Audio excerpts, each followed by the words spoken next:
The controversial multi-billion rand arms deal report labelled a whitewash by whistleblowers. From May, collusive behaviour in business will lead to jail time. A very good evening to you. You're watching eNews Direct. I'm Duduzile Ramela. And I'm Sandile Kangmose. Good evening. To comment on any of our stories, you can of course find us on Twitter and Facebook. That's at eNews Direct. And tonight's hashtags are arms deal and Ekurhuleni 10. We start with this. The Seriti Commission has found that the multi-billion rand arms deal was necessary and completely above board. The 4-year investigation also found that there was no evidence of bribery or corruption in the procurement process. But those conclusions have been slammed as a whitewash designed to protect Jacob Zuma. Zuma was said to be prosecuted for corruption linked to the arms deal, but the case against him was dropped in 2009. In a ruling that was to reverberate far and wide, the Supreme Court of Appeal confirmed that Schabir Shaik made corrupt payments to President Jacob Zuma so that Zuma could advance his commercial interests. I have not committed any crime against the state or the people of South Africa. Zuma's efforts, the appeal court found, resulted in Shaik getting a lucrative contract to supply new corvettes to the army. Fast forward 10 years. A commission appointed by Zuma has now found there was no wrongdoing in the arms deal.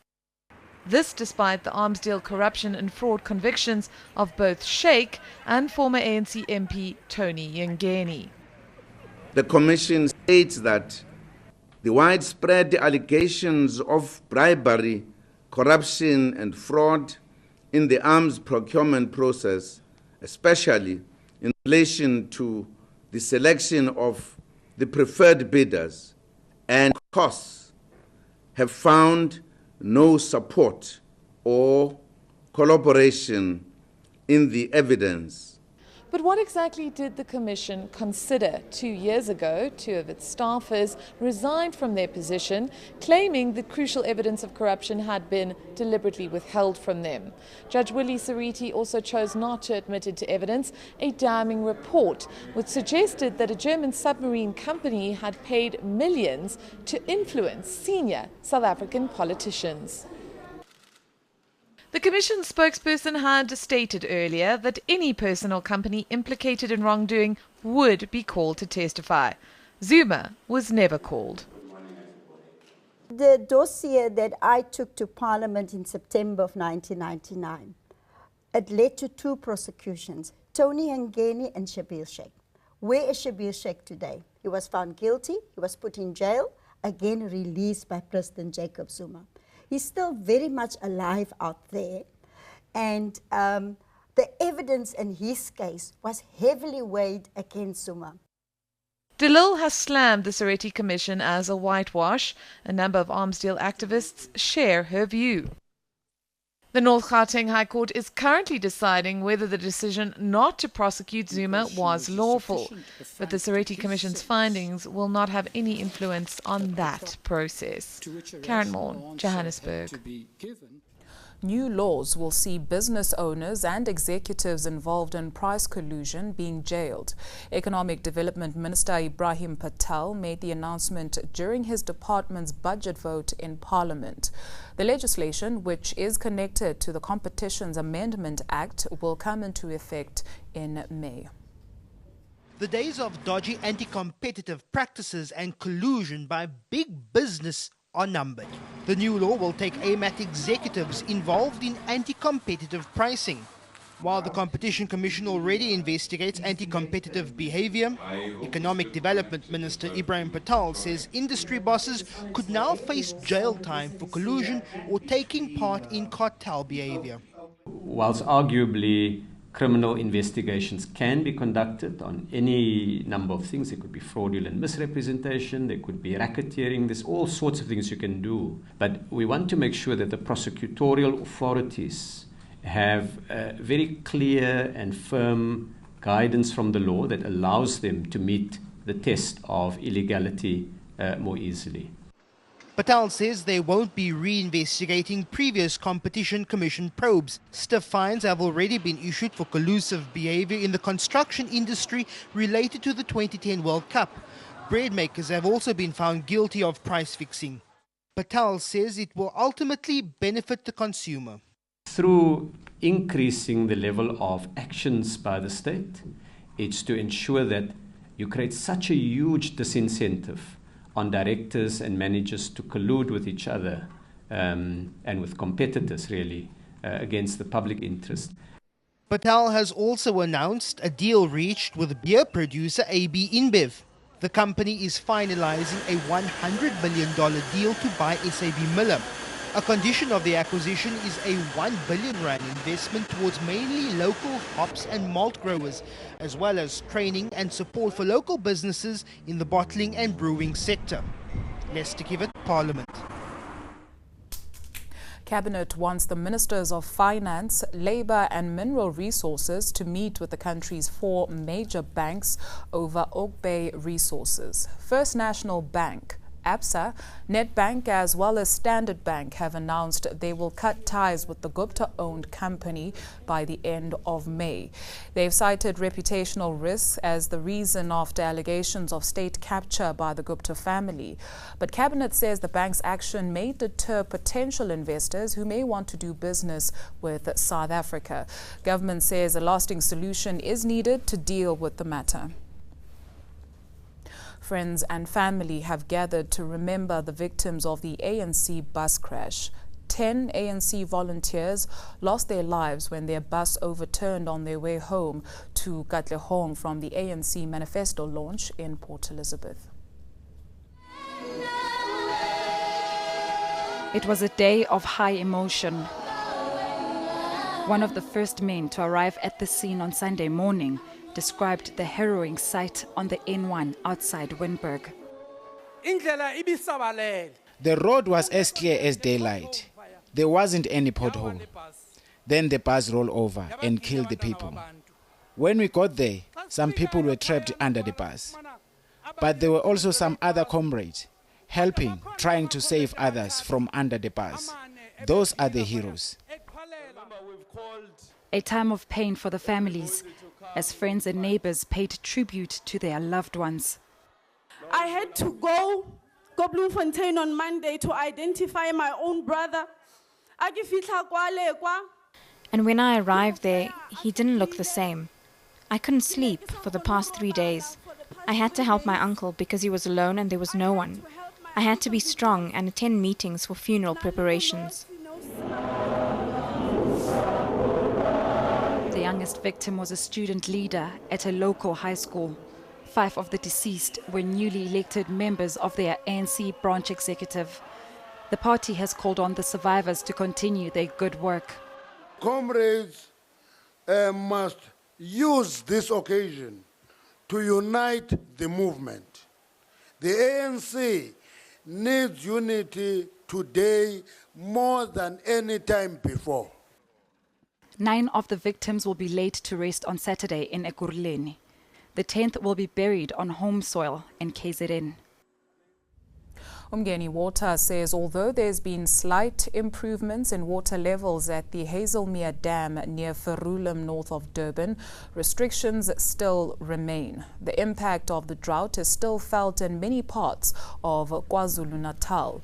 The Hazelmere Dam had been sitting at below 30%, but water levels have since risen to 44%. Restrictions to areas supplied by the dam have been reduced, but other water sources such as rivers are still dry. Umgeni Water is urging communities to continue saving water. A quick look at world news now, and Ecuador says it will temporarily increase taxes, sell assets and may issue new bonds on the international market. This in a bid to fund a 42 billion rand reconstruction program after 2 devastating earthquakes killed nearly 600 people. On Saturday, a 7.8 magnitude quake shook the country's coastal area, and yesterday a 6.2 magnitude quake hit not far from the epicenter of the first quake. President Rafael Correa says he expects the country's economy to shrink this year. Meanwhile, the devastating aftermath of Japan's 2 earthquakes have been compounded by lashing rain. Some 600 aftershocks have seen over 100,000 residents flee to evacuation centers. It's been a week since the first 6.0 magnitude struck. It was then followed by a 7.3 magnitude quake last weekend. The country's meteorological agency has warned of further aftershocks for at least another week. And royal fans have gathered in their numbers in red, white and blue to wish Queen Elizabeth II well on her 90th birthday.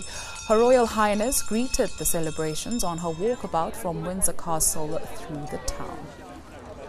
Time to see what's happening with your social media. Here's Duduzile. Indeed, thank you so much, Sandile. And we start with this hashtag, Oak Bay. We mentioned a little bit earlier in the bulletin that Cabinet wants the Ministers of Finance, Labour and Mineral Resources to meet with the country's 4 major banks over Oak Bay resources. This after an announcement by the banks that they will cut ties with the Gupta-owned company by the end of May.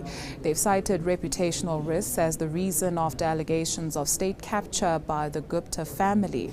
But Cabinet says the bank's action may deter potential investors who may want to do business with South Africa in the future. And the official countdown to this year's Rio Olympics has begun. The Olympic torch was lit at the site of the ancient games in Olympia, Greece today. It'll start a journey to Brazil's capital, Brasilia, on the 3rd of May, ending in Rio on the day of the opening ceremony. Remember to have a say on any of our stories. You can of course find us on Twitter and Facebook. That's at eNews Direct, or head on over to our website. That's eNCA.com/direct. Do stay with us. After the break, we've got your business news as well as your detailed weather forecast.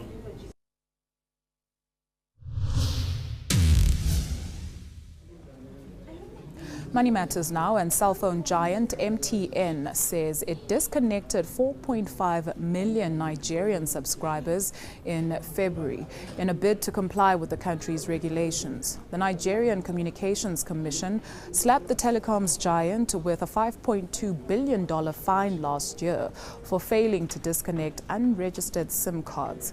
The fine was subsequently reduced to $3.9 billion, but lawmakers have threatened to hike it again. MTN says discussions about the penalty are ongoing.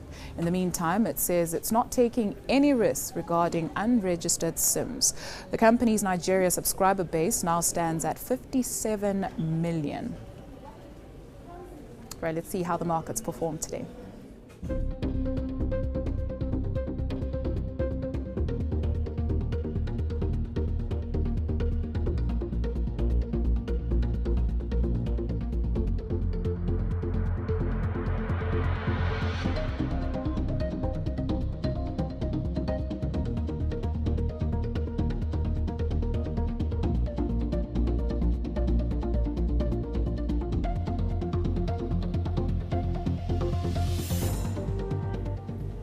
Let's check in with the Weather Center now. Here's Joel Guy.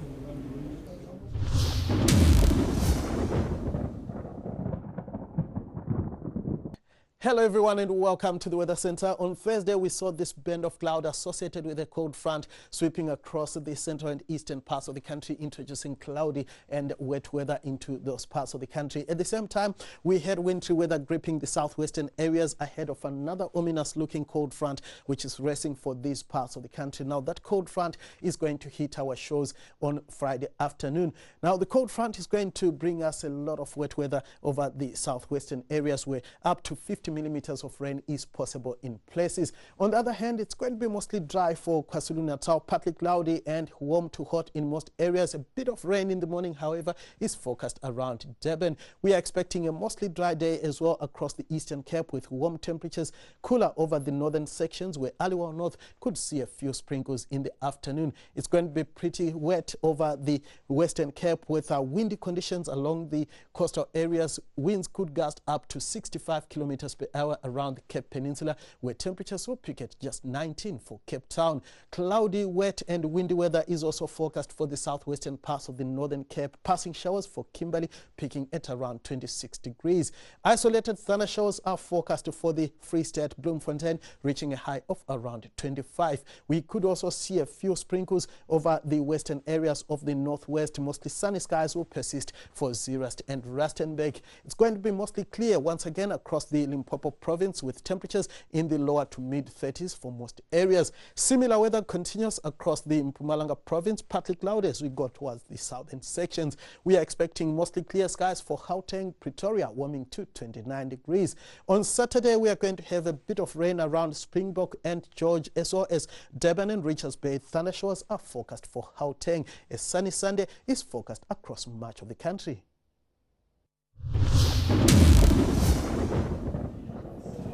Thank you, Joel. Coming up after the break, we take a look at the front runners at this year's summer nominations.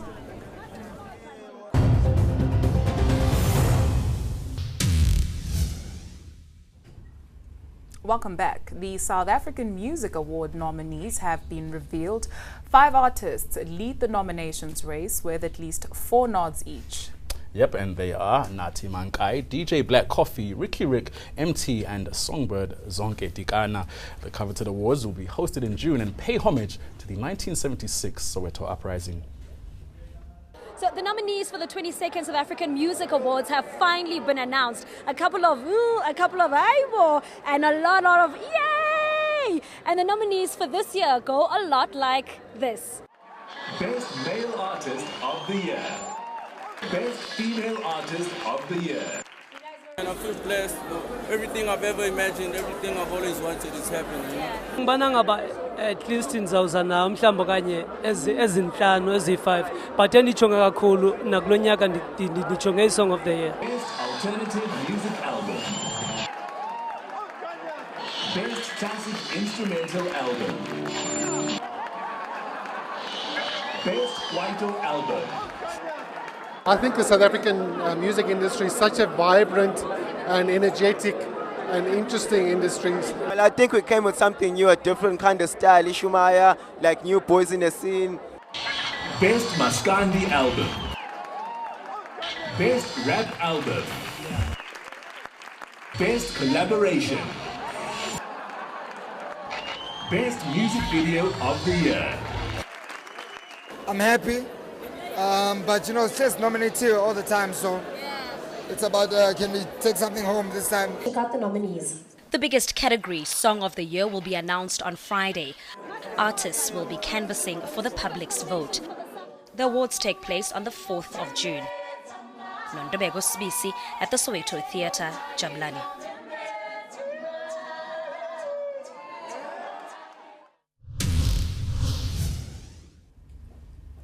Here's a reminder of the day's top stories before we say goodbye. The controversial multi-billion rand arms deal report labeled a whitewash by whistleblowers. From May, collusive behavior in business will lead to jail time. That's a wrap from the eNews Direct team. Yep, we're back same time tomorrow. Up next, Rhythm City. Remember, we do love to hear from you. Do send us an email to enewsdirect@etv.co.za. Or you can just chat to us on Twitter and Facebook, and our handle is @eNewsDirect. Until tomorrow night, have a fantastic evening. Bye-bye.